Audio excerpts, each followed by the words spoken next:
உங்கள் வாழ்க்கையில் உங்களுக்கு உண்மையிலே பிடிச்ச விஷயம் என்ன? நீங்கள் செய்யணும்னு ஆசைப்படுற விஷயம் என்ன? ஆனால் நீங்கள் அதை தான் பண்ணுறீங்களா? இல்லை. ஏன்னா பாதுகாப்பு, பயம், மற்றவங்க என்ன நினைப்பாங்க, இந்த 3 விஷயம்தான் நம்ம கனவுகளை மெதுவாக கொள்ளுது. தி ஆல்கமிஸ்ட் புத்தகம் ஒரு கதையாக இல்லை, அது ஒரு வேக்கப் கால் மாதிரி. இந்த புத்தகத்தில் ஒரு முக்கியமான கான்செப்ட் இருக்குது, பர்சனல் லெஜெண்ட். உன்னோட வாழ்க்கையின் நோக்கம்.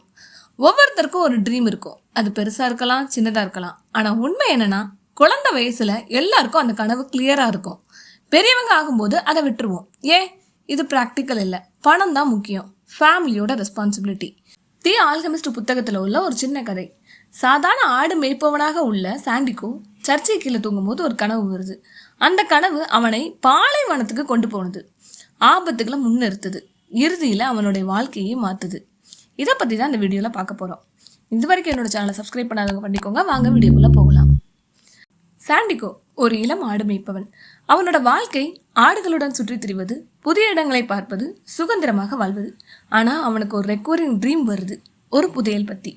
அந்த கனவு அவனை டிஸ்டர்ப் பண்ண ஆரம்பிக்குது. நம்ம வாழ்க்கையிலையும் இப்படி தான் ஒரு தாட் வரும். இதை ட்ரை பண்ணலாமா இல்லை இக்னோர் பண்ணலாமா? சாண்டிகோவும் இனிஷியலி டவுட் ஆகுறான், இது உண்மையா இல்லை இமேஜினேஷனா? ஒரு நாள் அவன் ஒரு முதியவரை சந்திக்கிறான். அவர் சொல்றாரு, ஒவ்வொருத்தருக்கும் ஒரு பர்சனல் லெஜெண்ட் இருக்கு, அதாவது உன்னோட வாழ்க்கையில நீ அடைய வேண்டிய ஒன்று. ஆனா பெரும்பாலான மக்கள் அதை பர்சியூ பண்ண மாட்டாங்க. ஏன்னா பயம், பாதுகாப்பு, மற்றவங்களோட ஒப்பீனியன். அந்த கிங் ஒரு பவர்ஃபுல் லைன் சொல்றாரு, when you want something the universe conspires to help you. அதாவது நீங்க ஆக்ஷன் எடுத்தீங்கன்னா சரியான மனிதர்களை சந்திப்பீங்க, சரியான வாய்ப்புகள் வரும். சில நேரம் ஃபெயிலியர்ஸ் கூட லெசன் ஆகும். ஆனா நீங்க வெயிட் பண்ணீங்கன்னா எதுவுமே மாறாது. சாண்டிக்கு ஒரு பெரிய டிசிஷன் எடுக்கிறான். அவன் ஆடுகளை விற்கிறான், அவன் கனவை ஃபாலோ பண்ண ஆரம்பிக்கிறான். இது ஈஸியான டிசிஷன் இல்லை, அவனோட ட்ரீமை தேர்வு செய்கிற டிசிஷன். புதையலை தேடி ஆப்பிரிக்கா போகிறான். அங்கே அவனுடைய ஆடு விட்டுற பணம் எல்லாமே திருடப்படுது. இங்கே பலர் என்ன பண்ணுவாங்க, இதெல்லாம் சரிப்பட்டு வராதுன்னு வீட்டுக்கு திரும்புவாங்க. ஆனால் சாண்டிகோ தன்னோட முயற்சியை நிறுத்தலை. அவன் ஒரு கிறிஸ்டல் ஷாப்பில் வேலை செய்ய ஆரம்பிக்கிறான். அவனோட ஹார்ட் ஒர்க் மூலம் அந்த ஷாப்பை இம்ப்ரூவ் பண்ணுறான். அந்த கிறிஸ்டல் ஷாப் ஓனருக்கும் ஒரு ட்ரீம் இருக்குது, ஆனால் அவரோட ட்ரீமை அடைய முயற்சி செய்யாமல் வாழ்கிறாரு. சாண்டிகோ அவனோட ட்ரீமை அடைய முயற்சி செய்கிறான். ரெண்டுக்கும் வித்தியாசம் இருக்குது. அந்த பாலைவனத்தில் ஃபேட்டிமான்னு ஒரு பொண்ணை சந்திக்கிறான். 2 பேரும் காதலிக்கிறாங்க. ஒரு சுச்சுவேஷனில் லவ்வா ட்ரீமானு சாண்டிகோக்கு ஒரு கன்ஃபியூஷன் வருது. ஆனால் பிக்கஸ்ட் ஃபியர், நான் போயிட்டா ஃபேட்டிமாவை இழந்துடுவேன் நான். இந்த மாதிரியான ஃபியர் தான் ஃப்யூச்சரை முட்டுக்கட்ட போடுவது. ஆல்கெமிஸ்ட் இங்கே ஒரு ஸ்ட்ராங் லெசன் கொடுக்குறாரு. Love never stops a man from pursuing his destiny. நீ ஒரு விஷயத்துக்காக கைவிட்டதுக்கு காரணம் லவ் இல்லை, பயம். பலர் சொல்லுவாங்க, நான் ஃபேமிலிக்காக விட்டேன், நான் ரிலேஷன்ஷிப்காக விட்டேன். ஆனால் ரியாலிட்டி, அவங்க ரிஸ்க் எடுக்க பயந்தாங்க. இங்கே சாண்டிகோ ஒரு கிளியர் டிசிஷன் எடுக்கிறான். இது சாதாரண டிசிஷன் இல்லை, இது அவனோட லைஃபே டிஃபைன் பண்ணுற மூமெண்ட்டு. ஃபேட்டிமாவை விட்டு புறப்பட்ட சாண்டிகோ ஒரு சாதாரண ஆடு மேய்ப்பவன் இல்லை, அவன் ஒரு சீக்கராக மாறுறான். பாலைவனத்தில் சாண்டிகோ ஒரு மைஸ்டீரியஸ் மனிதரை சந்திக்கிறான். அவர் தான் ஆல்கெமிஸ்ட். அவங்க 2 பேரும் டெசர்ட்டில் ட்ராவல் பண்ணுறாங்க.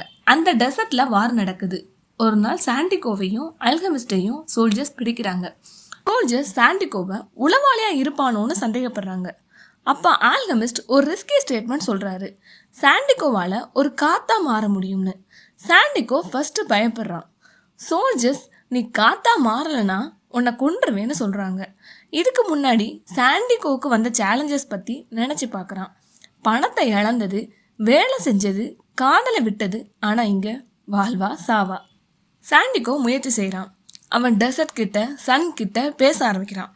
இது ஒரு சிம்பாலிக் கன்வர்சேஷன். அவன் ரியலைஸ் பண்ண ஆரம்பிக்கிறான், நான் தனியாக இல்லை, யூனிவர்ஸோட ஒரு பார்ட். சாண்டிகோ காத்தா மாறுறான். சோல்ஜர்ஸ் ஃபைனலி அவனை விடுவிக்கிறாங்க.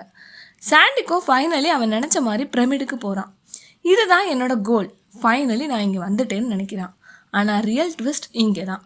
அவன் அங்கே புதையல் கிடைக்காம ஆல்மோஸ்ட் எல்லாத்தையும் இழந்துட்டான். ஒரு மனிதன் சிரிச்சுக்கிட்டே சொல்கிறாரு, நானும் ஒரு ட்ரீமை பார்த்தேன், ஸ்பைனில் ஒரு சர்ச்சைக்கு கீழே புதையல் இருக்குன்னு. ஆனால் நான் அதை சீரியஸாக எடுத்துக்க மாட்டேன். அந்த ஒரு லைன் கேட்டு சாண்டிகோ ரொம்ப ஷாக் ஆகுறான். ஏன்னா அதுதான் அவன் ஆரம்பித்த இடம். அவன் திரும்பி போய் அந்த சர்ச்சைக்கு கீழே புதையலை கண்டுபிடிக்கிறான். இது ஜஸ்ட் புதையல் ஸ்டோரி மட்டும் இல்லை, இந்த ஜேர்னி அவனை எவ்வளோ தூரம் மாற்றிருக்கு. ஃபியர்ல இருந்து கரேஜாகவும், டவுட்ல இருந்து தன்னம்பிக்கையாகவும், பாயிலிருந்து வைஸ் மேனாகவும் மாற்றிருக்கு.